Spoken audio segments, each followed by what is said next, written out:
আসসালামু আলাইকুম রহমতুল্লাহি বারাকাতুহু। গাইস, আমার এই ভিডিওটা আপনারা যারা ইংরেজিতে জিরো লেভেলে আছেন আপনাদের জন্য আমি তৈরি করেছি।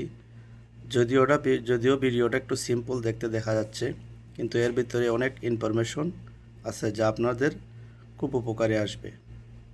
চলুন কথা না বাড়িয়ে আমরা মূল ক্লাসে চলে যাচ্ছি। আজকের ক্লাস হচ্ছে সিলেবল। এর বাংলা অর্থ হচ্ছে শব্দাংশ। এর বাংলা অর্থ হচ্ছে কি? শব্দাংশ। শব্দাংশ, শব্দ প্লাস অংশ, শব্দের অংশ। সিলেবল কাকে বলে সেটা আমরা একটু জানি। একটি ওয়ার্ডের যেটুকু অংশ একবারে উচ্চারণ করা যায় তাকে সিলেবল বলে। যেমন ফাদার, এফ হাইপেন টিএইচআর, এখানে এফ একটি সিলেবল আর টিএইচআর একটি সিলেবল। তাইলে একটি ওয়ার্ডের যেটুকু অংশ একবারে উচ্চারণ করা যায় তাকে সিলেবল বলে। যেমন ফাদারের এফ একটা অংশ, এটা একবারে উচ্চারণ, আর টিএইচআর আরেকটা অংশ, এটা হচ্ছে আরেকবারে উচ্চারণ। তাইলে এখান থেকে বিষয়টি ক্লিয়ার হয়ে গেল যে একটি শব্দ হচ্ছে, একটি ওয়ার্ড হচ্ছে ফাদার। ফাদারের এফ এ হচ্ছে একটা সিলেবল আর টিএইচআর হচ্ছে একটা সিলেবল। তাইলে আমরা সংক্ষেপে বলতে পারি একটি ওয়ার্ডের যেটুকু অংশ একবার উচ্চারণ করা যায় তাকে সিলেবল বলে।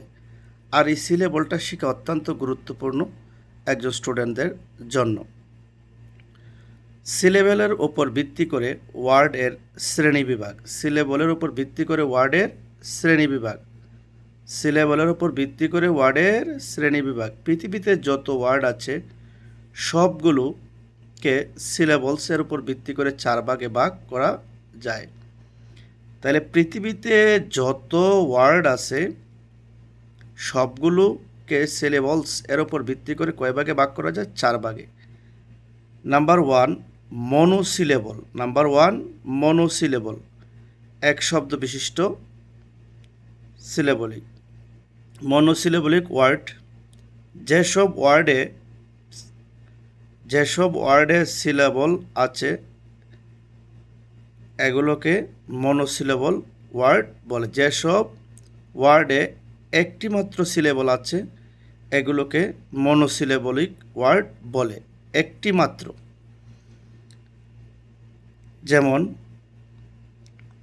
ম্যান, পেন, বুক ইত্যাদি। ম্যান, পেন, বুক ইত্যাদি। নাম্বার 2 হচ্ছে ড্রাই সিলেবলিক ওয়ার্ড। দুই শব্দ বিশিষ্ট ওয়ার্ড। যেসব ওয়ার্ডে দুটি মাত্র সিলেবলস আছে এগুলোকে ড্রাই সিলেবলিক ওয়ার্ড বলে।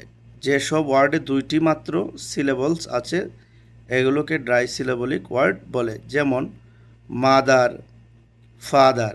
যেমন মাদারের এমও একটা সিলেবল আর টিএইচআর আরেকটা সিলেবল। ফাদারের এফ এ একটা সিলেবল আর টিএইচআর একটি সিলেবল। তাইলে এখানে এই মাদার এবং ফাদারে দুইটি করে সিলেবলিক রয়েছে। তাইলে আমরা সংক্ষেপে বলতে পারি যেসব ওয়ার্ডে দুটি মাত্র সিলেবলিক আছে তাকে ড্রাই সিলেবলিক বা দুই শব্দ বিশিষ্ট সিলেবল বলে। ট্রাইসিলেবলিক ওয়ার্ড, যেসব ওয়ার্ডে তিনটি মাত্র সিলেবলিক আছে এগুলোকে ট্রাইসিলেবলিক ওয়ার্ড বলে। যেমন অ্যাডজেক্টিভ,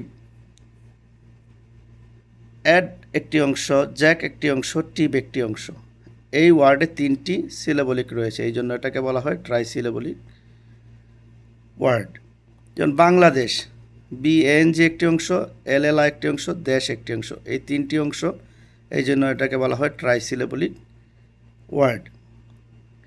তাহলে যেসব ওয়ার্ডে তিনটি মাত্র সিলেবলস আছে এগুলোকেও কে বলে? ট্রাইসিলেবলিক ওয়ার্ড বলে। পলিসিলেবলিক ওয়ার্ড, যেসব ওয়ার্ডে তিনটির বেশি সিলেবলস আছে এগুলোকে বলা হয় পলিসিলেবলিক ওয়ার্ড। যেমন প্রিপোজিশন, যেমন কি প্রিপোজিশন, প্রি একটা অংশ, প একটা অংশ, এস আই একটা অংশ, টিআইওএন একটা অংশ। তাহলে এখানে চারটা, মানে আমার সংজ্ঞাতে হচ্ছে তিনটির বেশি হলে এটাকে বলা হয় কি পলি সিলেবলিক ওয়ার্ড। ইন্টারজেকশন, ইন একটি অংশ, টার একটি অংশ, জ্যাক একটি অংশ, শন একটি অংশ। তাহলে এখানে তিনটির উপরে কি রয়েছে, অংশ রয়েছে ওয়ার্ডের। এটা হচ্ছে কি পলিসিলেবলিক ওয়ার্ড। তাইলে আমরা সংক্ষেপে বলতে পারি যেসব ওয়ার্ডে তিনটির বেশি সিলেবলস আছে এগুলোকে কি বলে, পলিসিলেবলিক ওয়ার্ড বলে। আরেকটা বিষয় লক্ষ্য রাখতে হবে, দেখেন আমি একটু নিচে লিখছি সুন্দর করে, কমপক্ষে একটি ওয়ার্ড কি কমপক্ষে একটি ভাওয়েল ছাড়া সিলেবল হতে পারে না, এটা মাথায় রাখবেন। কমপক্ষে একটি ভাওয়েল ছাড়া সিলেবল হতে পারে না।